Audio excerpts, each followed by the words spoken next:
देवाय देवकी नंदनाय च नंदगोकुमाराय गोविंदाय नमो नमः। श्रीमद्भागवत महापुराणम द्वितीय स्कंद अध्याय 9 श्लोक संख्या 36। एतन्मतं समातिष्ठ परमेण समाधिना भवान कल्प विकल्पेषु न विमुह्यति करहिचित्। भगवान ब्रह्मा जी से कह रहे हैं, जो चतुर्थ श्लोकी भागवत का उपदेश मैंने तुम्हें दिया है, इस मत पर समातिष्ठ आरूढ़ हो जाओ, उसे हृदय में धारण करके तदनुकूल अपने जीवन को बनाओ। परमेण समाधिना, परम एकाग्रता के साथ। समाधि क्या है? चित्त वृत्ति निरोध। आपकी चित्त इधर उधर न भाग करके एकमात्र उसी तत्व में निश्चित हो जाए, जिसका उपदेश मैंने तुम्हें चतुर्थ श्लोकी भागवत में किया है। यही परमेण समाधिना का वो है। तो उसका फल क्या होगा? तो बोले इसीलिए उसका फल ही होगा कि भगवान माने आप, अर्थात हे ब्रह्मा जी, आप कल्पों में, कल्प जो है एक काल का, जैसे युग होता है, दिन होता है, वर्ष होता है, पक्ष होता है, मास होता है, उसी तरह से कल्प भी एक काल है। तो आप भगवान कल्प विकल्पेषु, कल्प में होने वाले जो विकल्प माने विविध प्रकार की सृष्टि है, उसके होने पर अथवा उसके विषय में भगवान करहिचित् न विमुह्यति, आप कदाचित भी मोहित नहीं होंगे, ये भगवान ने कहा। अब इसका श्रीधराचार्य अर्थ करते हैं, यत् प्रार्थितम, आपने, भगवान कह रहे हैं कि ब्रह्मा जी आपने जो प्रार्थना करी थी कि नेह मानव प्रजा सर्गम इत्यादि श्लोक के द्वारा, है ना, उसी बात को यहाँ पर बताया गया है। एतन मतम सम्यक अनुतिष्ठ, इस मत पर तुम सम्यक रूप से आरूढ़ हो जाओ। समाधिना माने चित्त एकाग्रेण, चित्त की एकाग्रता से। तो उसका फल क्या होगा कि कल्पों में जो विकल्प माने विविध प्रकार की सृष्टि होती है, उसके विषय में, सृष्टि रचना कैसे की जाए, किस प्राणी का देह किस तरह से बनाया जाए, उसमें प्राणियों के देह में इंद्रियों का संयोजन कहाँ कहाँ किया जाए। ये नहीं कि जो है हमारे पैर तो आगे को चलते हैं और आंख बना दी पीछे, तो मामला ही गड़बड़ हो जाएगा। तो आप जो है सृष्टि के विषय में जो विविध विकल्प है, नाना प्रकार की सृष्टि है, उसके विषय में तेसु विमोहम मन कर्तृत्वाभिनिवेशम न यास्यति, आप मोहित नहीं होंगे और कर्तृत्व का अभिमान आपको बंधन में भी नहीं डालेगा, ऐसा ब्रह्मा जी ने से कहा गया। अब ये लिखते हैं, ननु अति गंभीरार्थम, अत्यंत गंभीर अर्थ को, चतुर्थ श्लोकी भागवत को, इदम कथम मया अवगंतुम शक्यम, इसको मैं कैसे समझ सकता हूँ। इस प्रकार विवदमानानाम मत वैविध्यात्, आपस में वाद विवाद करने वालों के मतियों में विविधता होती है, विभिन्नता होती है, मतयो विभिन्ना, मति विभिन्न होती हैं। अतः इसलिए कहते हैं कि एतन मतम मदीयम, ये जो मैंने कहा है, और लोग क्या कहते हैं उसको छोड़ो, मेरे द्वारा कहे गए इस मत को सम्यक अनुतिष्ठ, इसका पालन करो। समाधि माने चित्त की एकाग्रता से इस पर विचार करो। कल्प विकल्पेषु माने महाकल्प और अनकल्पों में, इयम विश्वजननी नात रम्या भावार्थ दर्शनी भक्ति, ये विश्वजनी है, यह जो विश्वजनी न अति रम्या भावार्थ दर्शिनी, न अति रम्या भाव, रम्य माने रमणीय, मन को भाने वाला, और उसका अभाव, रम्य के अभाव का दर्शन कराने वाली जो भक्ति है, शास्त्र मधीयानैर जनैर दृश्या, इस भक्ति को शास्त्र का अध्ययन करने वाले लोगों के द्वारा इसका अवलोकन करना चाहिए, न चापरई, अन्य लोगों के लिए नहीं है। ये 36वें का उनका हो गया। अभी 37वां है, यही है लंबे वाला। संप्रदृश्य एवं अयनो श्री सुकवाच। सुखदेव जी बोले, जनानाम परमेष्ठिनम अजनः एवं संप्रदृश्य तस्य पश्यतः आत्मनः तद्रूपम हरि न्यरुणत्। जनानाम माने प्रजाओं के, परमेष्ठी माने पितामह ब्रह्मा को, एवं इस प्रकार का संप्रदृश्य माने उपदेश देकर के, अजनः माने अजन्मा जो हरि हैं, भगवान श्याम सुंदर श्री कृष्णचंद्र हैं, वो तस्य पश्यतः उन ब्रह्मा जी के देखते देखते तद आत्मनो रूपम अपने उस स्वरूप को, जिस रूप से ब्रह्मा जी को उपदेश दे रहे थे, उसको हरि ने, जो अजन माने अजन्मा है, उन्होंने निरुणत समेट लिया, अर्थात ब्रह्मा की दृष्टि से अदृश्य हो गए। ये इसका अर्थ हुआ। इतना ही प्रसंग का इतना बड़ा व्याख्या। देखो अब ये तो है, जहां मन हो जाए इसकी इतनी कोई जरूरत मेरी समझ में तो नहीं थी। अब इसमें लिखते हैं संप्रदृश्य मान उपदेश देकर के जनानाम प्रजाओं की परमेष्ठी परम आधिपत्य में स्थित जो ब्रह्मा जी हैं, अपने उस रूप को निरुणत माने अंतर्हितवान छिपा लिया भगवान ने। बस इतना इन्होंने कह दिया। अब ये लिखते हैं इसके महापुराणत्व में सर्गादि 10 लक्षण वत्वेन, माने सर्ग प्रतिसर्गश्च वंशो मनमंत्राणी आदि जो है पुराण के 10 लक्षण आगे कहे गए हैं। तो सर्ग आदि जो 10 लक्षण वाला होने से तत्चात वो चतुर्थ श्लोकी में वो सभी 10 लक्षण तो घटते नहीं है, वो क्योंकि यहाँ वंशों का, राजाओं के वंशों का, मनमंत्रों का वर्णन तो यहाँ पर हुआ नहीं है, ठीक है ना, तो वो इस यहाँ पर घटते नहीं है। चतुर्थ श्लोक के हम दुर्विज्ञेयम बिना श्री नंद नंदन कृपया, बिना नंद नंदन की कृपा से, इसके लिए वह भी सूक्ष्म बुद्धि से ज्ञेयम समझना चाहिए। अत्र असूचि एवं ऐसा सूचित किया है, जो मुझसे संबंधित जो ज्ञान है, माने वेदांत प्रतिपादित से भी जो अगुह्य है, प्रसिद्ध है, विज्ञान मेतत त्रियवस्थमंगे, गलत है, मेतत त्रियवस्थमंगे, ये गलत है, यहाँ कहीं मिसप्रिंट है, माने यह जो विज्ञान है ना, वो तीनों अवस्थाओं में, इसका तो ये अर्थ निकल रहा है। इत्यादि से एकादश स्कंद में आपके द्वारा कहा गया जो विज्ञान है, वो प्रधान सहित माने प्रकृति के सहित विज्ञान कहा गया है। मैंने गीता में और महाभारत में कहा है कि अहम ब्रह्म परम धाम, मैं ही सबका धाम माने आश्रय हूँ और परब्रह्म हूँ, और दैवी ये सा गुणमयी मौ माया दुरत्या, इससे प्रधान माने प्रकृति का भी निरूपण भगवत गीता में किया गया है। गदितम माने उक्तमेव, तो प्रार्थयता त्वम रहस्यम रहस्य एकांते स्थाप्यम रहस्यम, इस रहस्य को आप एकांत में स्थापित करो, क्योंकि ये सुरेभ्योरपि गोपितत्वात्, यह देवताओं को भी नहीं दिया जा सकता है, ये रहस्य है। इसको पद्म पुराण में कहा है, क्या कहा, परीक्षिते कथाम वक्तुम सभायाम संस्कृते सुखे, परीक्षित के लिए कथा सुनाने के लिए जब सभा में सुखदेव जी विराजमान हुए, तो गुह्यम पुत्राय शांताय परम गुह्यमिदम जगऊ, इस भागवत के गुह्य रहस्य को अपने पुत्र सुखदेव जी को, जो शांत स्वभाव वाले थे,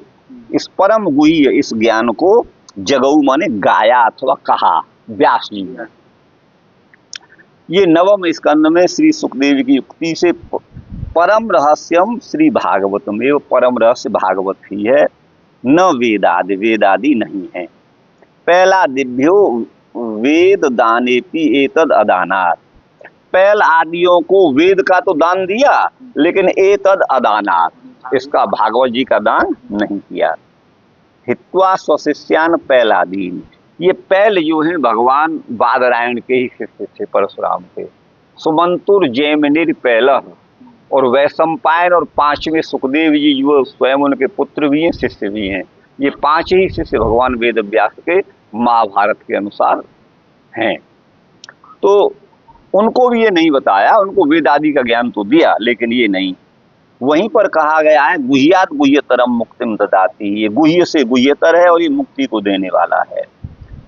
लेकिन करे में चित न भक्ति योगम, भक्ति योग को नहीं देने वाला, अन्य ज्ञान जो है। इत्युक्ते, ऐसा कहने से गुह्यस्यैव आदानम भवति, जो अत्यंत गुह्य है उसी का आदान, उसी को किसी को नहीं दिया जाता है। न तो अगुह्य से, जो अगुह्य है उसको तो दे दिया जाता है। अतएव भक्ति ही रहस्य है, ज्ञानादि नहीं रहस्य है। यहाँ यही प्रतिपादित है। रहस्य श्रीमद् भागवत ही है, या मत्वर्थ ही अच प्रत्यय है, अथवा प्रीतिपाद्य प्रीति नहीं, प्रतिपाद्य होना चाहिए। प्री पर ये मात्रा ई की नहीं होनी चाहिए, ई की मात्रा नहीं रहेगी। प्रतिपाद्य और प्रतिपादक में अभेद उपचार है। प्रतिपाद्य जिसका प्रतिपादन किया जा रहा है और प्रतिपादक जिसके द्वारा प्रतिपादन, उनमें अभेद है। तदंगम भक्त्यमंगम एकत्व, वह भक्ति का अंग है, ये सामान्य की अपेक्षा उसके अंग हैं। तानी च सत्संगादीनी, वो सत्संग आदि जो भक्ति के अंग हैं, वो श्रीमद् भागवत की प्राप्ति भी तत्संगादीन बिना न भवती, उनके माने भगवत भक्तों के संग के बिना नहीं होती है।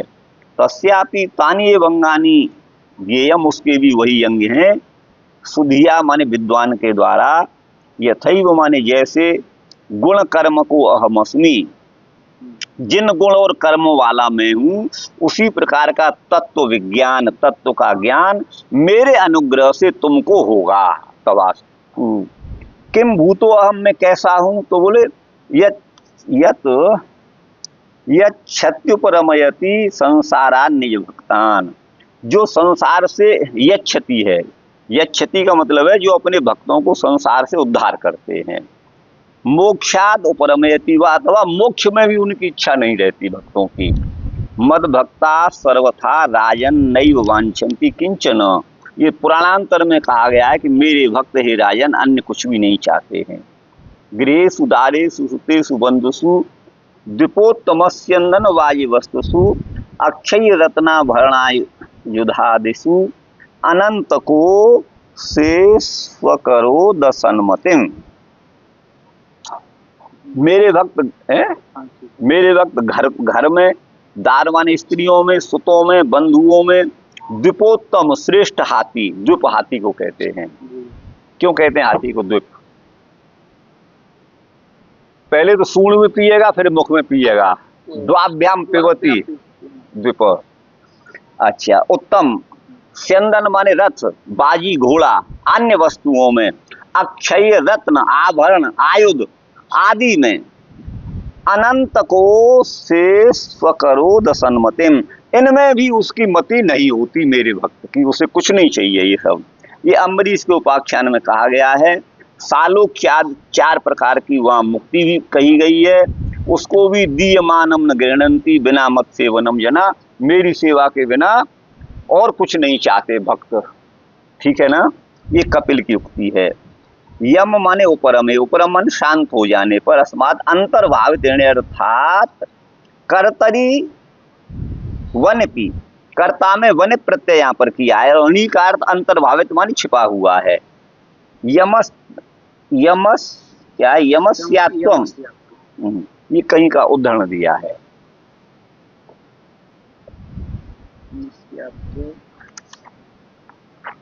म का अत्व होने पर क्या है,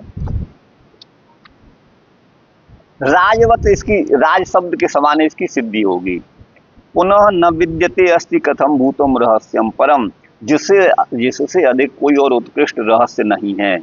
उस सर्वोत्कृष्ट को ही अहम भावो यस्य, उस सर्वोत्कृष्ट रहस्य में भी जिसकी मन अहम भाव नहीं है, सो अनहम भाव। छंदसी परेपि व्यवहिताश्च, ये सूत्र हैं 2 अष्टाध्यायी के। इसका तात्पर्य है, लौकिक भाषा में तो उपसर्ग का प्रयोग धातु से पूर्व होता है, जैसे प्रधावती, अनुधावती, गच्छति, अनुगच्छति, प्रगच्छति पहले होगा। लेकिन वेद में छंदसी परेपि, वहां गच्छति के बाद भी प्र लगा देंगे, गच्छति प्र। हाँ, तो भी शुद्ध है, माने कोई भी उपसर्ग, जो भी उपसर्ग है ये परे भी पर प्रयोग हो जाएगा। लेकिन लोक में ते प्राग धातु, वो धातु से पहले प्रयोग होते हैं। और व्यवहिताश्च, आगे भी नहीं पीछे भी नहीं, बीच में कोई और शब्द आ गया तब उपसर्ग का प्रयोग हो जाता है। कहाँ? वेद में। ये व्यवहिताश्च का अर्थ है, आप समझिए। 2 सूत्र आप पढ़ लिए। यथा शब्द व्यवधानम अदोषो, शब्द के अनुसार माने व्याकरण के अनुसार, यथा शब्द व्यवधानम, शब्द का भी व्यवधान हो जाए तो भी कोई दोष नहीं है। क्योंकि प्राकृत वस्तुओं में अस्य साक्षात वेदस्यापि, साक्षात वेद की भी कारणता है। इसीलिए चतुर्थ श्लोकी का ही उपदेश दे करके चारों वेदों को भी यहाँ पर उनका उपदेश दे दिया। चत्वार है ना, वेदापि चत्वार एव भूता अन्यथा त्रिभी पंचवीरवा कथम लोपदिष्टम, माने 4 श्लोकों के द्वारा चारों वेदों का भी उपदेश दे दिया, अन्यथा तो 3 ही श्लोकों में क्यों नहीं उपदेश दिया, 5 में क्यों नहीं दिया, ये भाव यहाँ पर कह रहे हैं। तदुक्तम जैसा कहा है, चतुश्लोकी चतुर्वेद बीज भूता न संशय। चतुर्थ श्लोकी भागवत चारों वेदों की बीज भूत है। यह बीज में, बट के बीज में महान बट वृक्ष छिपा रहता है, ऐसे ही चारों वेद इसी चारों श्लोकों में है। ये संहिता में वर्णित है। एतद आद्य पद्य व्याख्या सत के, आद्य पद्य माने जन्माद्य से पहला जो पद्य भागवत का है उसकी जो 100 व्याख्या हमने की है, वहां भी ये रस दिया हुआ है। अप्राकृत में अहम आदि देवानाम, मैं सभी देवताओं का आदि हूँ, मैं सभी का प्रभव माने उत्पत्ति स्थान हूँ, ये भगवान की युक्ति है। अहम भावो है ना, भगवान ही सब कुछ करने वाले हैं, ये समझना चाहिए, इसका प्रमाण है। यावानिति विवृतौ तु अप्रमेयत्वं भगवतो विधीयेत। यावान माने मैं जैसा भी हूँ और जितना भी हूँ, यावान हम यदेच्छ इत्यादि जो कहा है ना, इसमें भगवान का अप्रमेयत्व है ना, वही विदीर्ण हो जाता है। नान्तो न चादिर न च संप्रतिष्ठा, गीता में तो भगवान कहते हैं मेरा अंत भी नहीं, आदि भी नहीं और मध्य भी नहीं है। संप्रतिष्ठा का मतलब अनंतम ब्रह्म, ब्रह्म अनंत है। इस श्रुति से भगवान का कोई प्रमाण नहीं है। कोई ये कहे कि भगवान इतना बड़ा है इतना छोटा है, तो कोई प्रमाण नहीं है। सर्ग आदि को कहते हैं, बोले जो पुराण के 10 लक्षण बताए हैं वो चारों श्लोकों में ही घट जाते हैं, भले यहाँ राजाओं का वर्णन नहीं है तो भी वो घट जाते हैं, इस बात को कहेंगे। अहमेवासमेवाग्रे, इसके द्वारा स्थान को ध्वनित किया गया है, माने मैं ही पहले था सृष्टि के पहले। और यदेच्च, और यह जो दिखाई दे रहा है इससे विसर्ग ध्वनित हो रहा है। और नान्यद यद सत सत सत परम, इससे भी कोई इत्यनेन विरोध, इसके नान्यद यद सद सति अपरम, इसके जो नान्यद ये कहा था ना चतुश्लोकी में, इसके द्वारा विरोध ध्वनित होता है। योग शिष्येत, जो शेष रहता है इसके द्वारा आश्रय ध्वनित है, माने मैं ही सबका आश्रय हूं। ऋते माने सत्य स्वरूपे ब्रह्मणि, ऋते अर्थम यद प्रतीयेत, तो वहां ऋते का अर्थ बिना भी होता है, अव्यय है, और यहाँ ऋत का अर्थ एक सत्य भी है। वैसे ऋत और सत्य, ऋत माने सत्य ही होता है, लेकिन मन में जो सत्य भावना है वो तो ऋत कही जाती है, और वाणी के द्वारा जो सत्य बोला जाता है वो सत्य कहा जाता है। ये अंतर है। इसीलिए वेद में ऋतंच सत्यंचाभिधात तपसोऽध्यायत, ये ऋत और सत्य को अलग अलग पढ़ा है। कहाँ है? हाँ, सत्य स्वरूप ब्रह्म में अर्थ के प्रति भूभार हरण के लिए भगवान यहाँ अवतार लेते हैं। सन्मार्ग में प्रवृत्ति आदि ही प्रयोजन है, इसके प्रति जो रामकृष्ण आदि रूप में भगवान प्रतीत होते हैं, और कार्य करने के बाद में फिर वो यहाँ नहीं दिखाई देते। वो जो है आत्मनो माने मेरी माया है, लीला है, उसको ऐसा विद्यात जानना चाहिए। तद विद्याद आत्मनो, चारों श्लोकों का अर्थ कर रहे हैं ये। इससे भगवान के अनुचरित रूप जो है ईश कथा भी हो गई, उन पुराण के 10 लक्षणों में ईश कथा भी है, तो ये ईश कथा हो गई, ऐसा ध्वनित होता है। ठीक है ना, ध्वनिता। ये अनेनैव, है ना, अनेनैव उतयो ऊतयोपि, अनेन एव ऊतयोपि, वह ऊती भी एक शब्द है 10 लक्षणों में। ऊती, ऊती कहते हैं कर्म वासना को, तो वो भी ध्वनित होती हैं। माने अर्थात रित माने शुद्ध, आत्मनि माने अंतःकरण में, यहाँ आत्मा पद अंतःकरण का वाचक है, जिसकी प्रतीति शुद्ध अंतःकरण में होती है। प्रतीयत अर्थ को उद्देश्य करके, अन्यथा न प्रतीयत चात्मनि, अगर शुद्ध अंतःकरण नहीं है तो प्रतीति नहीं होगी। आत्मनो माने जीव की, मीयते भावि शुभाशुभम अनया, जिसके द्वारा जीव के भावी शुभाशुभ का अनुमान लगाया जाता है, वो माया वासना है, उसको ऐसा विद्यात जानना चाहिए। तद विद्यादात्मनुमायाम, वो 2 प्रकार की है, शुभा और अशुभा। ये प्रथमा में दृष्टांत दिया है, यथाभास और यथातमो। आभास कहते हैं सूर्य आदि प्रकाशक, तद्वत ये प्रकाश कर्त्री है, प्रकाश करने वाली है। द्वितीय उदाहरण है तम, यथाभास यथातमो। तमोवत दुख हेतु, ये संसार माने माया तम के समान दुखदायी है। जैसे महांति भूतानि भूतेषु सर्वदेहेषु प्रविष्टानि, सभियों के देह में महाभूत प्रविष्ट हैं, देह की रक्षा के लिए वहां पर स्थित हैं। उनके विनिर्गम माने निकल जाने पर देह जो है उसके अपने धातु विगम माने नष्ट हो जाते हैं, और विशीर्यत देह नष्ट हो जाता है। इस उक्ति से देह नाश का श्रवण है। इससे पोषण कहा गया है, पोषणम, ऊती पोषण भी पुराण के 10 लक्षणों में है। अप्रविष्टानी, प्रविष्टानी और अप्रविष्टानी जो कहा, मुख्य प्रवेश जो है वो मुख्य प्रवेश असंभवात, भगवान का मुख्य प्रवेश असंभव है, वो तो गौण प्रवेश है। मुख्य प्रवेशा संभवात, ये भ है। मैंने इस बात को आपको कई बार कहा है कि भगवान का कहीं प्रवेश असंभव है, क्योंकि पहले से ही सब जगह विद्यमान है। हम अगर घर में नहीं है तो हमारा प्रवेश घर में होगा, लेकिन भगवान तो पहले से ही है।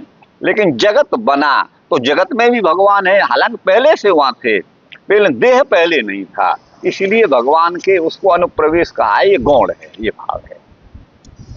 भूत पद के द्वारा भौतिक जो जगत है उसको भी जानना चाहिए। गेयम कारणस्य कार्यस्यापि लक्ष्यकत्वात्, कारण जो है वो कार्य का भी बोधक होता है। तेन माने इसलिए मनवंतर भी लक्षित होता है, वंशो मनवंतराणी से ये भी है। सर्वेशाम मनुवादी नाम, सभी मनुवादी जो हुए हैं वो जो है भौतिक हैं। तथा तेसु न तेसु, हम ये जो कहा था ना, इससे असंगत्व कथने न, भगवान सबसे असंग हैं, पृथक हैं। स्वस्थ नित्य मुक्तत्व, भगवान नित्य मुक्त हैं, ये सूचित है, ये मुक्ति कही गई है। तो देखिए भगवान सबसे अलग हैं, सबके अंदर रहते हुए भी सबसे अलग हैं, अथवा बीज रूप से प्रविष्ट होते हुए भी स्वरूप से अप्रविष्ट हैं। यही जिज्ञास्य है। इत्यनेन माने इसके द्वारा आश्रय श्रवण जिज्ञासादौ अवश्यम, तो वहां पर आश्रय भी एक है 10 लक्षणों में। आश्रय का श्रवण है कि जिज्ञासा है, उस जिज्ञासा आदि में अवश्य ही माने ब्रह्म की जिज्ञासा में अवश्य ही प्रयत्न करना चाहिए, तव्यम इत्युक्तम।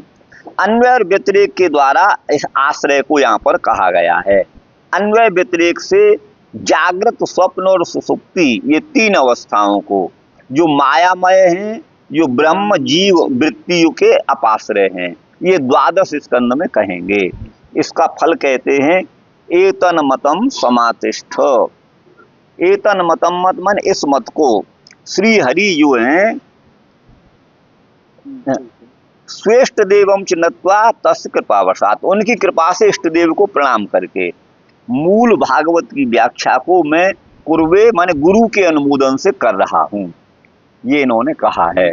श्रीमन नारायणो वेदैश्च सर्वैरहं वेव वेद्यो वेदांत कृत वेद वेदेव चाहम, ये गीता जी का श्लोक है। माने सभी वेदों के द्वारा मैं ही वेद्य माने जानने योग्य हूँ, और वेदांत का कर्ता भी मैं ही हूँ, और वेद वेदता भी मैं ही हूँ, वेद वेदेव चाहम इत्यादि से सर्व वेद कृत भगवान है। सर्व वेदांत के सार के रूप में श्रीमद् भागवत है।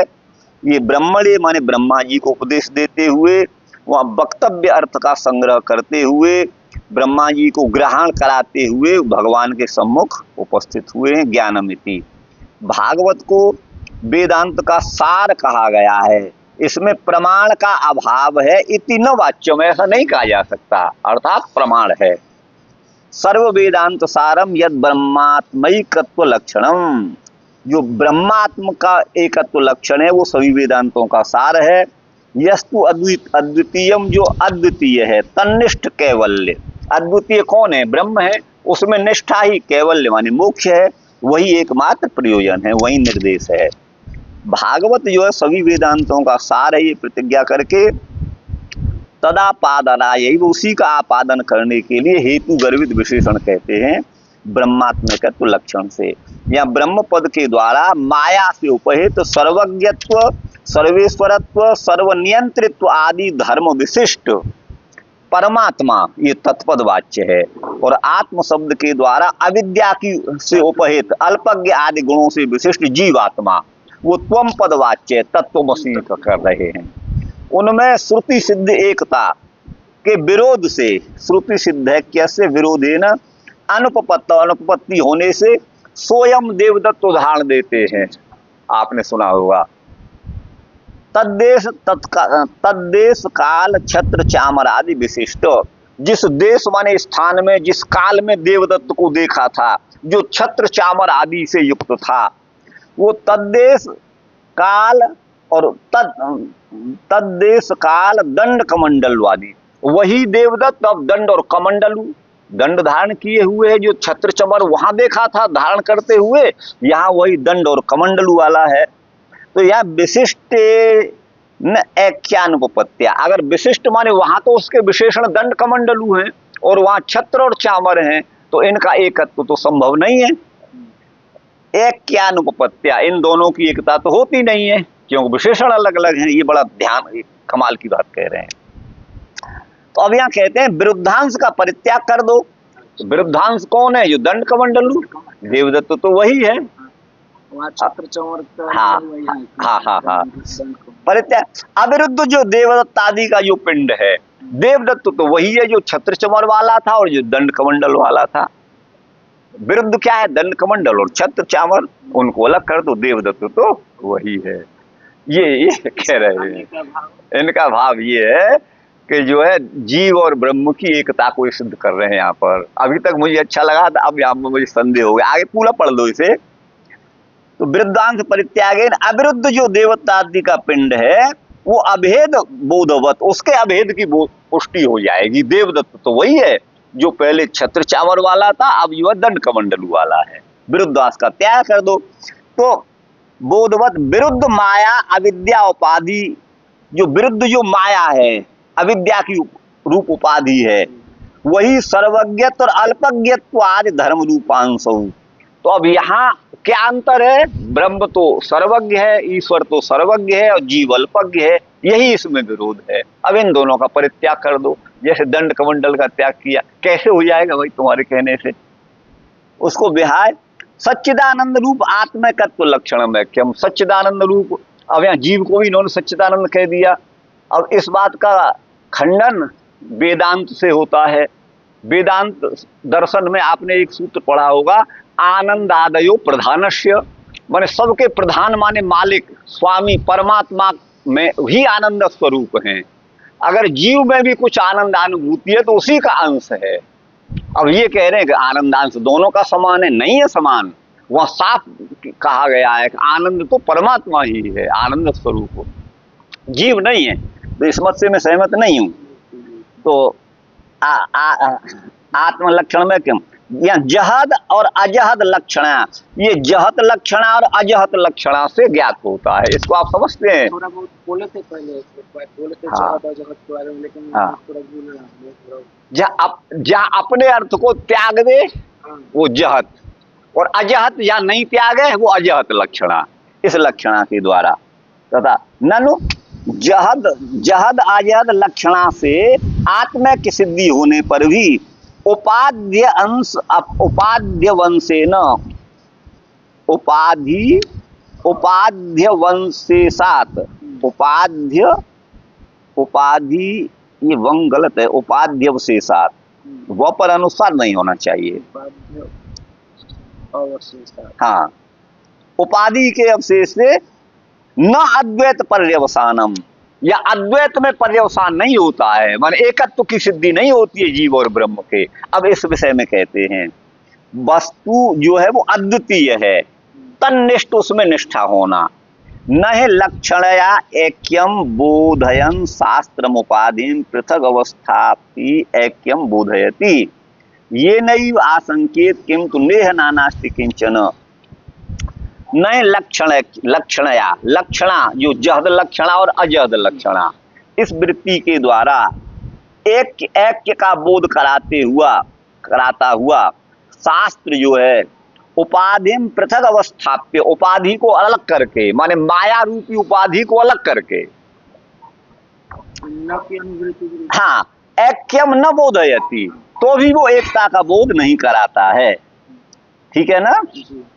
ये नहीं आसंकेत, जिसके द्वारा आशंका की जाती है, क्या, नेह नानास्ति किंचन, यह माने यहाँ पर नाना कुछ भी नहीं, अनेकता कुछ भी नहीं है इत्यादि के द्वारा उपाधि और तदधीन तद धर्मादि, उसके अधीन जो भी धर्म हैं, धर्मादि हैं, वो निखिल द्वैत का क्या अपवाद्य, माने जो संपूर्ण द्वैत है, भेद है, उसका अपवाद्य माने बाध करके, निराश करके, जो अद्वितीय वस्तु है वो एक निष्ठ हो जाती है। भवती च डबल दिया है, गलत है। तथा वेदांत में श्रूयमान सर्वोपास्ती नाम चित्त एकाग्र द्वारा, वेदांत में सुनी जाने वाली समग्र उपासनाएं वो चित्त की एकाग्रता के द्वारा ब्रह्म विद्या में ही सबका पर्यवसान होता है। ब्रह्म अद्वैत विद्यैक रूपक श्रीमद् भागवतस्य, यह श्रीमद् भागवत अद्वैत ब्रह्म का निरूपण करने वाला है और सभी वेदांतों का सार है। सर्व वेदांत सारत्वम उपपन्नम विषयत सार मुक्त्वा, अब इसके सार को कह करके फल को भी कहते हैं। कैवल्य प्रयोजनम, इसका एकमात्र प्रयोजन कैवल्य माने मोक्ष है। ननु ब्रह्मावबोधस्य, ब्रह्म का बोध जिसको होता है तो ब्रह्मविद आपनोति परम, ब्रह्मवेत्ता परम पुरुष भगवान को प्राप्त करता है। ब्रह्मवेद जो ब्रह्म को जानता है वो ब्रह्म ही हो जाता है। ठीक है ना। यह एष वेद विष्णुरेव भवति, जो इस प्रकार जानता है वह विष्णु ही हो जाता है। इस श्रुति में ब्रह्मावाप्ति माने ब्रह्म की प्राप्ति का जो फल श्रवण है, तो कथम फलांतरोक्ति, तो ये दूसरे फल की उक्ति कैसे है, तो इति चेतन, ऐसा नहीं कहा जा सकता। नित्यमेव प्राप्तम ब्रह्म, ब्रह्म तो नित्य ही प्राप्त है, क्यों, हमसे अलग नहीं है, सर्वव्यापक है। तस्य माया अविद्यादि उपाधि कल्पित भेद भ्रम मंतरेण, माया और अविद्या रूपी जो उपाधि है उसी से ये भेद प्रतीत होता है। अंतरेण अप्राप्य संभवात, अप्राप्य संभव है। बोधेन भेद भ्रम द्वारा, बोध माने ज्ञान के द्वारा भेद और भ्रम का निवारण माने बाध हो जाता है। कैवल्यम ऋते प्राप्त्यंतरा संभवात कैवल्यस्यैव ब्रह्मा वाप्ति शब्दार्थत्वम, माने कैवल्य की प्राप्ति, मोक्ष की प्राप्ति ही ब्रह्म की प्राप्ति है, ऐसा ज्ञात होता है। जो मेरा स्वरूप का विषय है, जो परम गुह्य है, ऐसा जो ज्ञान है वो तद अंगम क्या है, तदंग साधन कलापम, और उसके अंगभूत जो साधनों का कलाप माने समूह है, उसको मैंने तुमसे गदित माने कहा है, उसको ग्रहण करो। यज ज्ञानम कर्म विषयम, जो कर्म विषय ज्ञान है और वैदिक है वो गुह्य नहीं है, क्योंकि ब्राह्मण ये तो ब्राह्मण को यज्ञ करना चाहिए। यहाँ पर वाही अध्यस्त ब्राह्मणत्वादि जाति मत देहादि पुरस्कारेण, ये देह जो ब्राह्म कुल में मिला वो तो वाही है, माने दिखने वाला है, जगत में दिखने वाला है, तो ब्राह्मण को ही यजन करना चाहिए इस प्रवृत्ति से। वायेते अदृढ़ा यज्ञ रूपा अष्टादशोक्तम अवरम येसु कर्म, तो अब वाह माने ये यज्ञ आदि हैं, एते माने ये यज्ञ रूप जो है वो अदृढ़ हैं, यज्ञ रूप नौका संसार से पार करने के लिए दृढ़ नहीं है, ऐसा ये कह रहे हैं। अष्टादशोक्तम अवरम येसु कर्म, जिनमें इनको अवर कर्म माने छोटा कर्म कहा गया है, इत्यादि के द्वारा अदृढ़त्व का श्रवण है। माने वेद विद्या भी दृढ़ रूप से मोक्ष साधक नहीं है, ये कह रहे हैं। उपाधि विविक्त के वो उपाधि के विवेक के अनुसार प्रत्येक स्वरूप विषय ज्ञानम आंतरत्वात्, जो आंतरिक ज्ञान गुह्य माने गोपनीय ज्ञान है, ब्रह्म से अभेद का ज्ञान है, वही परम गुह्य है, जिसको कहा है कैवल्य सात्विकम ज्ञानम मन्निष्ठम निर्गुणम स्मृतम। कैवल्यम है, कैवल्य क्या है, मोक्ष क्या है, सात्विक ज्ञान, मुझ में निष्ठा हो जाना, वही निर्गुण ज्ञान कहा गया है। तत्र सत्वस्य अभानान्यथा, तत्र सत्वस्य अभानान्यथा, उसमें सत्व माने सत्वगुण का अथवा अंतःकरण का भी अपमान कुछ बोध नहीं रहता है। अन्यथा भान प्रयोजकत्वा अभावेन अभ्यासानापादकत्वाद उपाधि वियुक्त ज्ञानम सात्विकम, माने उपाधि से युक्त, जो उपाधि से विविक्त माने रहित जो ज्ञान है वही सात्विक ज्ञान है, वही ब्रह्म बोध कराने वाला है। उसके बिना विवेक अज्ञान मात्रेण, विवेक और अज्ञान मात्र से गुणों की बाधा नहीं होती है, गुण बाधित नहीं होते हैं। न निर्गुणम मत स्वरूपे आत्मत्व निष्ठा रूपम, मुझ न निर्गुणम, मेरे स्वरूप में निर्गुणता नहीं है, माने भगवान तो सगुण है, ये कहना चाह रहे हैं, जो साकार रूप में है। मन निष्ठम, आत्मत्व निष्ठा रूप जो मन निष्ठ है, माया गुण बाधकत्वात् निर्गुणम, भगवान को निर्गुण इसलिए कहा गया है कि माया के तीनों गुण उनमें नहीं है, सत्व रज तमस उनमें नहीं है, इसलिए निर्गुण कहा गया है। किम भूतम तज ज्ञानम, वो ज्ञान कैसा है, तो वो विज्ञान से समन्वित है। विशेष रूप से प्रमेयगत संशय का निराश करने के लिए ये स्वरूप जाना जाता है। उसका विज्ञान माने मनन, फलोपकार्यंगम, फल का उपकारक है, उससे समन्वित ये रहस्य है, ये निदिध्यासन के योग्य है, ध्यान के योग्य है। वो दो प्रकार का है, एक यत्न साध्य और दूसरा अयत्न साध्य। उसमें आद्य माने पहला जो है वो साक्षात्कार से पूर्व स्मरण भक्ति के अंतःपाती होने से ये तो साधन रूप है, और दूसरा जो है अयत्न साध्य, वो ज्ञानी को उसका कार्य नहीं होता इत्यादि से कर्तव्य की प्रवृत्ति, कर्तव्य में प्रवृत्ति की असिद्धि होने से यत्न के बिना ही स्वाभाविक रूप से जीवन मुक्ति की दशा में वो स्वरूप का अनुसाधन होता है। ब्रह्मभूत प्रसन्नात्मा न सोचती न कांक्षति सम सर्वेषु भूतेषु मद भक्तिम लभते पराम, जो ब्रह्म भाव को प्राप्त हो गया है, जिसका अंतःकरण निर्मल हो गया है, वह न कभी शोक करता है और न कोई इच्छा ही करता है, सभी भूतों में समान भाव रखता है, मेरी परम भक्ति को प्राप्त करता है, भगवद गीता का है। ये वाक्य सिद्ध पराभक्ति स्वरूप है। उस अंग के सहित मैं साधन को मैं तुमसे कह रहा हूं, उसको तुम ग्रहण करो।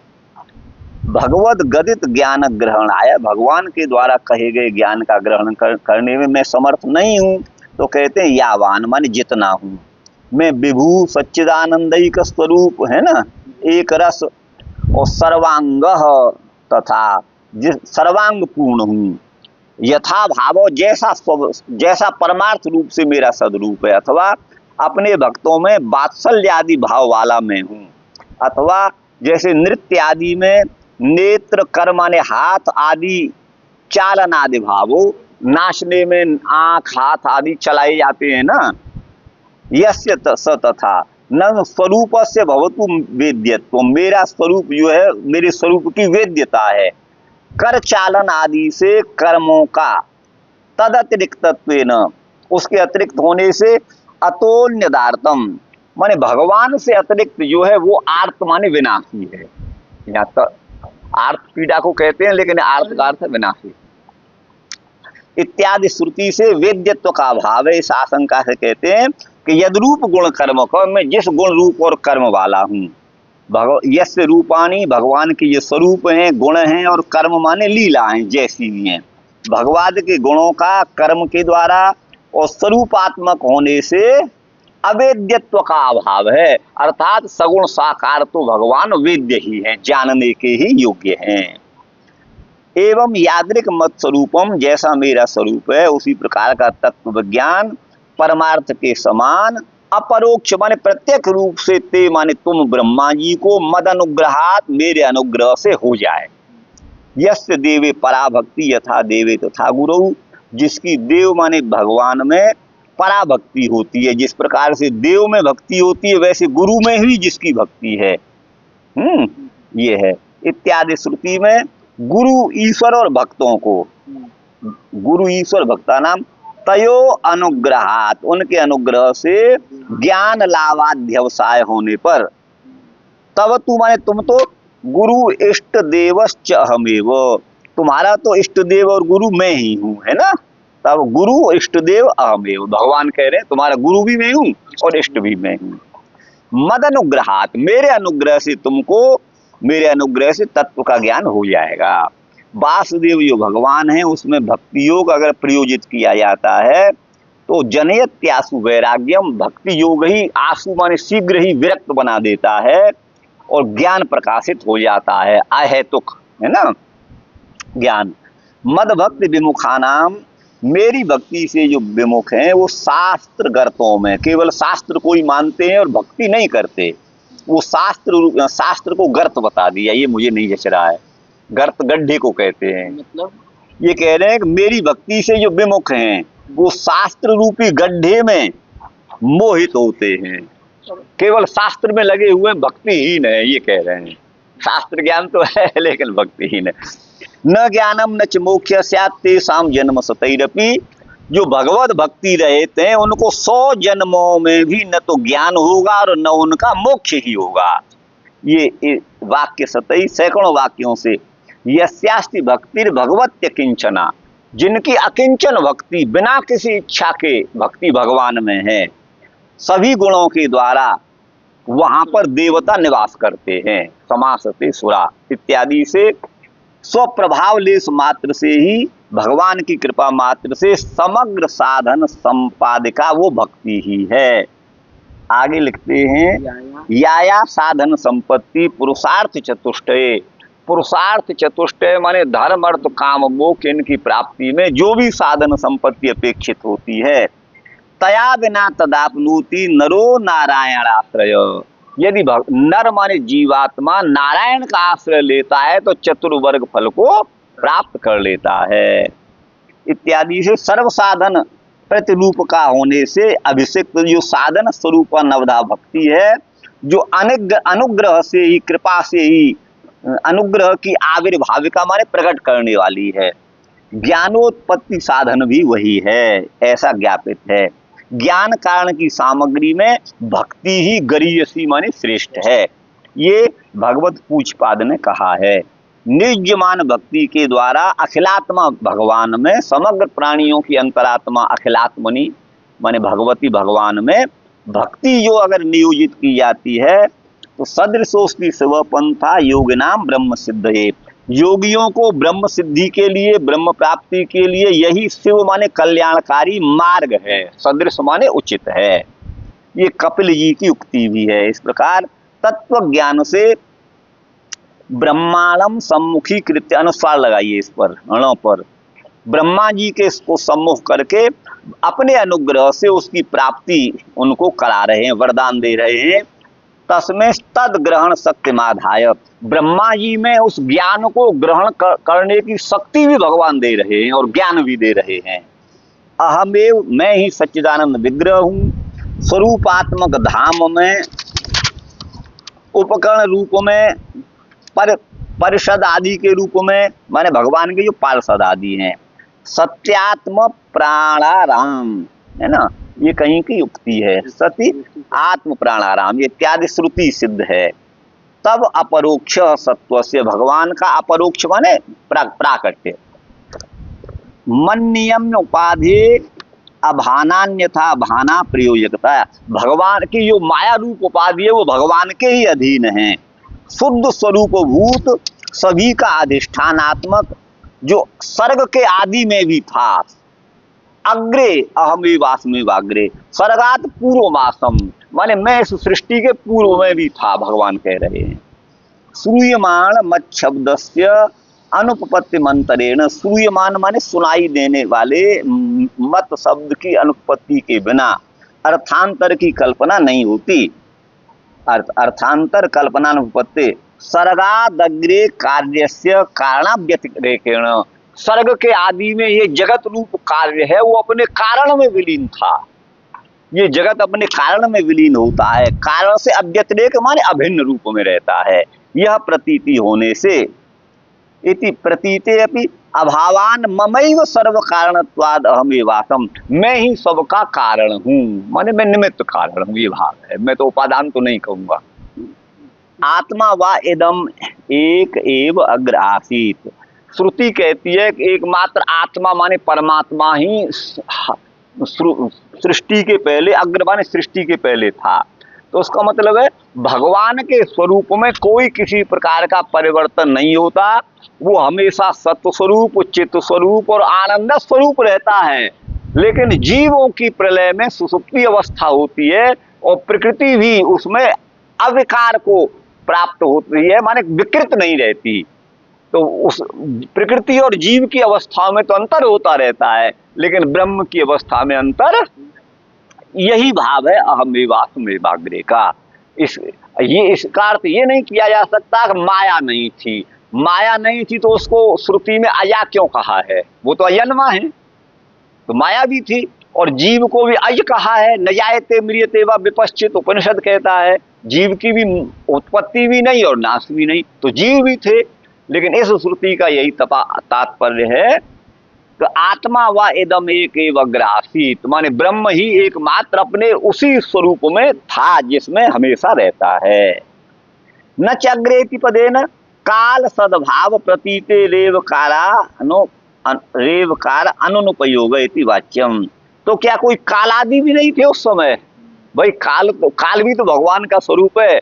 ऐसा कोई समय नहीं अब जहाँ काल नहीं हो, दिशाएं नहीं हो। ये तो विभू और नित्य पदार्थ हैं, चाहे काल हो चाहे दिशाएं हो, आप समझिएगा। कालोस्मि लोक क्षय प्रवृद्ध, भगवद गीता। लोक का क्षय करने वाला मैं काल रूप हूं, भगवान गीता में कहते हैं। ये भगवत के वचन से तद अनतिरेकात, काल भी था वो भगवान से अभिन्न है, ये कह रहे हैं। अब इसका मतलब ये नहीं है बोले काल नहीं था तो काल तो था, तो बोले वो भगवान का ही स्वरूप है। अब यह तो सब भगवान के स्वरूप है भाई, और जीव को तो तुम ब्रह्म का स्वरूप बता ही आए हो अभी। सुषुप्ति में अज्ञान से आवृत होने से स्वरूप से अतिरिक्त काल का भान नहीं होता। जब हम सोते हैं तो समय का भान नहीं होता, लेकिन उठते हैं जागते हैं समुत्थितस्य काल वासना विष्टतया, काल की वासना हमारे चेत में आ जाती है, कितना समय हो गया, ये हो गया। तदा सुखम अहम अस्वाप्तम न किंचिद अवेदिशम, मैं बड़े चैन की नींद सोया था, मुझे कुछ भी होश नहीं रहा, न अवेदिशम, कुछ भी नहीं जाना। तदा शब्देन काल परामर्शस्य, जब मैं सो रहा था तो मुझे कुछ भी होश नहीं था, तो यहाँ काल की सत्ता का भी परामर्श है।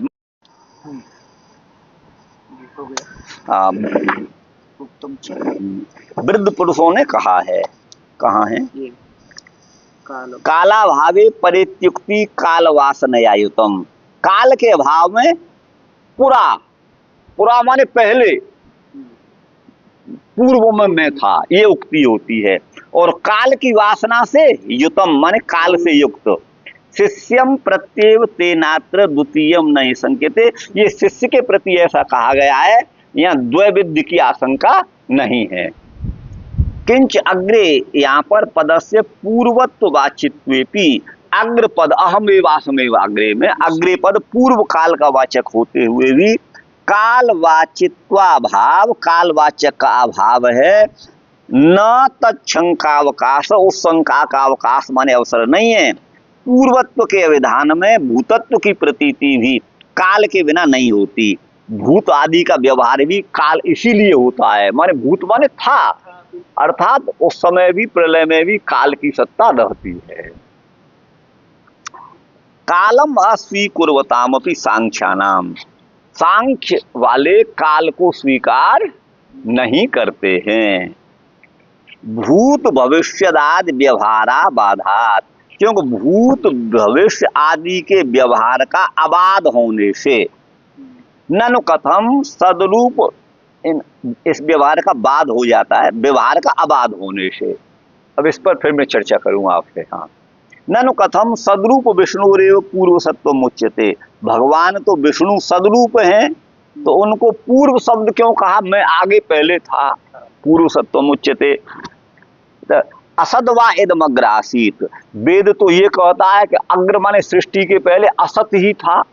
असत का अर्थ अभाव भी होता है, असद वा इदम, और असदेव इदम अग्रासीत, एव दे दिया बलपूर्वक, एव असत ही आगे था।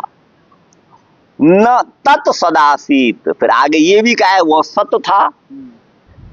तद वैक आहु, और वहां कुछ कहते हैं, तद वा एक है, एक आदेश होकर के दयकार का लोप है, तो कुछ कहते हैं असदेव इदम अग्रासीत, आगे असत ही था, माने सृष्टि के पूर्व में। या श्रुति में असत पूर्वक श्रवण है, माने प्रलय में असत ही था, जिसका असत का तो अभाव अर्थ भी होता है। तद्धेदम तरही अव्याकृतमासीत, अब आ गई लाइन पे, उस समय महाप्रलय में यह संसार अव्याकृत था, अर्थात अपने कारण में विलीन था, मिट्टी ही रूप था, घड़ा नहीं बना था मिट्टी से जब तक। अब आप समझ गए, अव्याकृत ही था। तन नाम रूपाभ्यामेव व्याक्रियते, जब मिट्टी को घड़ा बना देता है तो उसका घट नाम भी हो जाता है, उसका रूप भी हो जाता है। ऐसे ही यह संसार नाम और रूप में नहीं था, किंतु अपने मूल कारण प्रकृति में विलीन था। अब यहां ध्यान दीजिए, यहां अव्याकृत, अब भगवान को तो ये व्याकृत होना और अव्याकृत होना भगवान का स्वरूप नहीं है, ये तो प्रकृति का ही स्वरूप है। तो ये जगत अपने कारण प्रकृति में ही लीन था, अव्याकृत था। व्याकृत अव्याकृत का मतलब, व्याकृत का मतलब है नाम रूप वाला, और अव्याकृत का मतलब है नाम रूप रहित था। हाँ, क्यों? असत्य से तो सत उत्पन्न होता नहीं है। इत्यत्र अकर्तृक, इत्यत्र च अकर्तृक जो सृष्टि सुनी जाती है वो आसम माने मैं था, ऐसा नहीं कि मैं नहीं था। न आसम इति न, मैं नहीं था ऐसा नहीं है। न च उदाहरित श्रुति विरोध, और ऊपर उदाहरण जिन श्रुतियों का दिया है उनसे भी कोई विरोध नहीं है। तो ये असत था उस समय, तो असत का मतलब है यहाँ पर सूक्ष्म वस्तुतः, ये अपने कारण प्रकृति में सूक्ष्म रूप से विद्यमान था। जैसे बरगद का महान वृक्ष जो है अपने मूल बीज में विद्यमान रहता है, ठीक है ना, ये है। समाकर सात, ये भी कहा, ये समाकर सात ये जो है वेदांत का सूत्र है, आप पढ़े होंगे। इस सूत्र में भगवान वेद व्यास ने विरोध का परिहार करने के लिए दिखाया है। तथा है असदवा इदमग्रासीत, पहले असत ही था सृष्टि के पहले। इति न असत कारणत्व विवक्षा, कारण असत था माने कारण का अभाव था, ये नहीं कह रहे हैं वो। कारण नहीं था, असत का मतलब अभाव, कारण का अभाव नहीं था, ये अर्थ नहीं है, किंतु नाम रूप से व्याकृत नहीं था, ये असत का मतलब है। और असत का दूसरा अर्थ सूक्ष्म है। उस समय प्रकृति अपने निराकार रूप में, सूक्ष्म रूप में रहती है, प्रकृति के तीनों गुण रहते हैं। असन्नेव संभवती असद ब्रह्मेति वेद चेत, यदि ब्रह्म असत है, यदि ऐसा जानते हो तो असत ही होगा। और अस्ति ब्रह्मेति चेद वेद, यदि ब्रह्म है ऐसा जानते हो तो संत मेनम ततो विदु, तब इसको विद्यमान मानते हैं, है ना, विद्यमान मानते हैं। यहाँ असद का अपवाद होने से, माने असत का मतलब है अभाव नहीं है ये मतलब है, बल्कि असत का अर्थ है सूक्ष्म रूप में, कारण रूप में जगत रहता है। ब्रह्मणो अन्नमयाद गुहांतस्थत्वेन, ये पांच जो है हमारे कोश हैं, अन्नमय कोश, प्राणमय कोश, मनोमय कोश, विज्ञानमय कोश और आनंदमय कोश, ये पांच कोश हैं। तो अन्नमय आदि जो हमारे स्थूल शरीर है वो अन्नमय कोश है, अन्न के द्वारा ये चलता है, खाने पीने के द्वारा चलता है, ठीक है ना। इस अन्नमय कोष को धारण करने वाला प्राणमय कोष है। अगर प्राण नहीं होंगे तो धारण नहीं होगा, ध्यान दिया ना। और अन्नमय कोष को और प्राणमय कोष को धारण करने वाला मनोमय कोष है। जिसका मन टूट जाता है तो उसका शरीर भी नहीं रहता और प्राण भी नहीं रहते। आप समझ गए ना। अन्नमय कोष, प्राणमय कोष और मनोमय कोष को धारण करने वाला विज्ञानमय कोष माने जीवात्मा है। अगर जीवात्मा की सत्ता नहीं तो प्राण भी नहीं, मन भी नहीं और शरीर भी नहीं, अन्नमय कोष भी नहीं। आप समझ गए। और इन सब को धारण करने, इन चारों को धारण करने वाला आनंदमय कोष। ये संक्षिप्त से मैंने इन कोषों की बात आपको कही, इसको ध्यान गांठ बांध के रख दीजिएगा। तो ऐसा कह रहे हैं, स्व कामे, तो उसने कामना की, इसका समाकर्षण है। उसके बाद सृष्टि का निरूपण करके तत् सत्यम, वह सत्य है ऐसा आचख्यते कहते हैं। ये उपसंहार करके वहां इस श्लोक को कहा है असदवा, असद इति तत्र असद यदि अभिप्रेतम, यदि असत माने अभाव अर्थ ही वहां अभिप्रेत होता तो तदा अन्यम समाकृष्य, तो वहां समाकर्षात जो भगवान वेद व्यास ने कहा है वो नहीं कहा जाता, उक्त वाक्य असंबद्ध हो जाएगा। तस्माद माने इसलिए अव्यक्त नाम रूपतया सूक्ष्मत्वेन, प्रलय में अव्यक्त अवस्था में जगत रहता है, नाम और रूप का अभाव रहता है। ये दुर्लक्ष्य है, सूक्ष्म होने के द्वारा, सूक्ष्मता के कारण ये देखा नहीं जा सकता। असद इसका यही अर्थ है, असद का अर्थ अभाव नहीं है। असद एव इदम अग्रासीत, यह आगे असत था, यहाँ पर भी आगे कहा है तत्व सदासीत, अर्थात वो सत ही था। वह असत का अर्थ अभाव नहीं है किंतु सूक्ष्म है, ये अपने मूल रूप में, बीज रूप में रहता है। ये समाकर्षण वहां है, समाकर्षात ये वेदांत दर्शन के सूत्र में भगवान बादरायण ने कहा है, यही इसकी गति है, माने सामंजस्य यही है। तद्धैक आहु असदेविदम अग्रासीत, कुछ लोग कहते हैं कि पहले असत ही था, यहाँ भी अत्यंत असत्योक्ति, यहाँ पर अभाव रूप में असत नहीं है। ये भ्रांति कल्पना का अनुवाद है, क्योंकि स्रोत माने श्रुति में कहा गया है ना, अक्ष सत्यक्ष दार्ढ्यमेव, उसी सत्य की दृढ़ता के लिए तद्धि इदम तरही अव्याकृतमासीत, वो था तो सही लेकिन अव्याकृत था, अर्थात नाम रूप के अभाव वाला था। यहाँ भी ना हेतु व्याकृति, अर्थात ये नाम रूप वाला नहीं था। सर्वे वही प्रविष्ट, सभी में भगवान प्रविष्ट हैं। तो व्याकर्तु माने संसार को नाम रूप में प्रकट करने वाले व्याकर्ता कौन है? भगवान। तो व्याकर्ता जो भगवान है उनका वो सभी जगह प्रविष्ट हैं, ऐसा समाकर्षण, भगवान सभी में व्याप्त हैं। व्याकर्तु माने भगवान, सृष्टि निर्माण करता, यूं कहिएगा, नाम रूपात्मक जगत का निर्माण करने वाला व्याकर्ता भगवान है। उसके अभाव में किसका आकर्षण करेंगे? तो समाहारात समाकर्षात, ये सूत्र ही व्यर्थ हो जाएगा। चेतनस्य अयम प्रवेश, यहाँ चेतन का ही प्रवेश कहा है।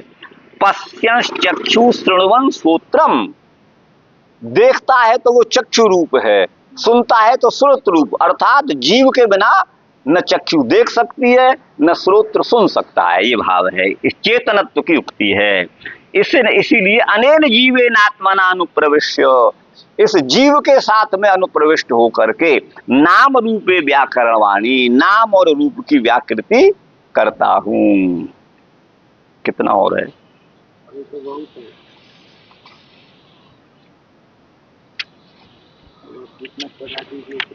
अरे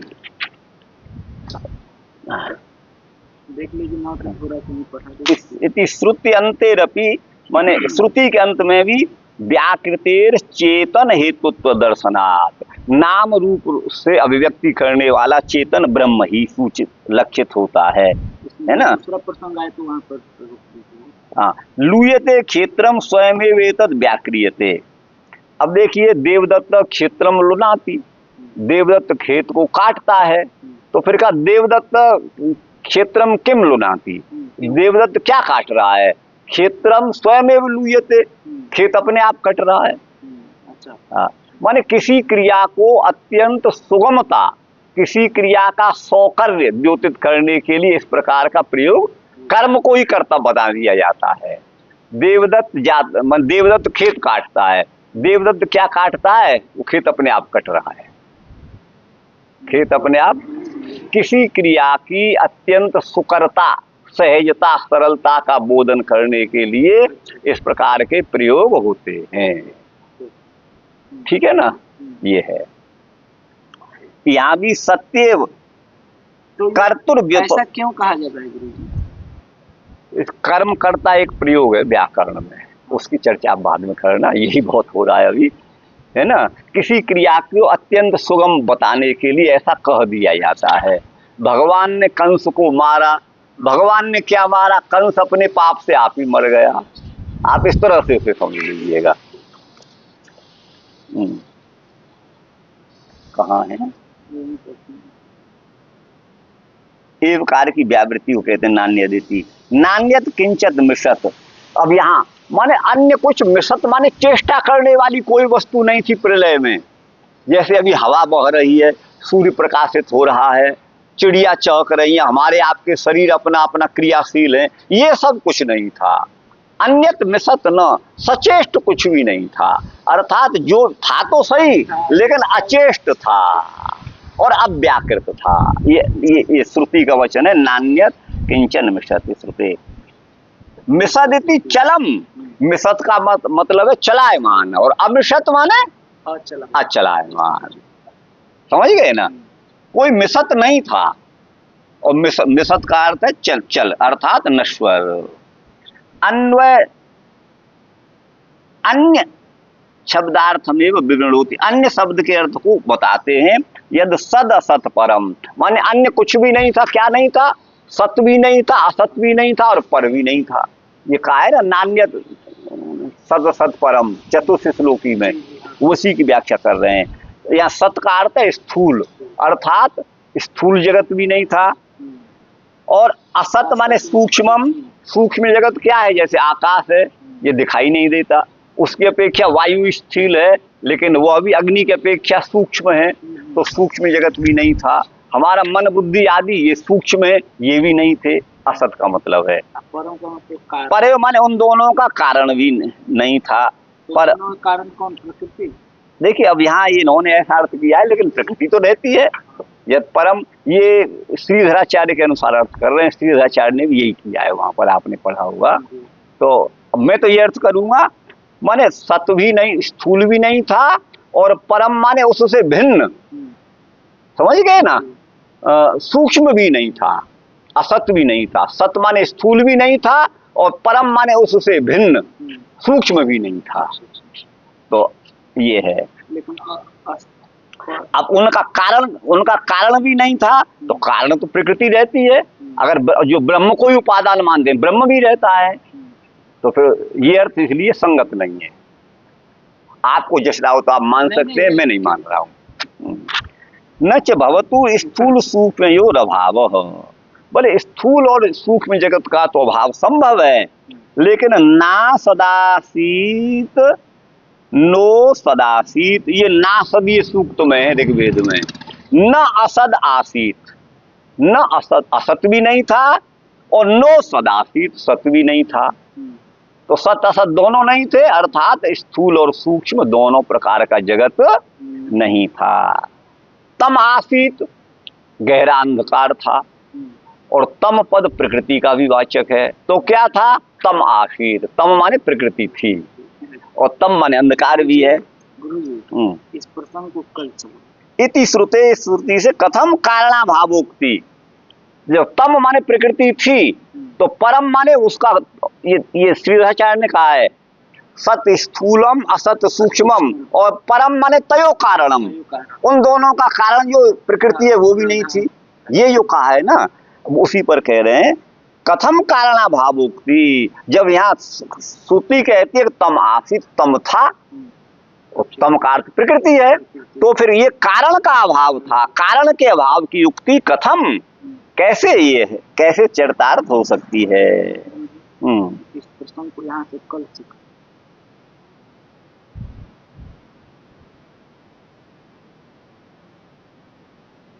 हाँ, इसे बंद कर दीजिए, निशान लगा दीजिए आप। यहाँ से कितना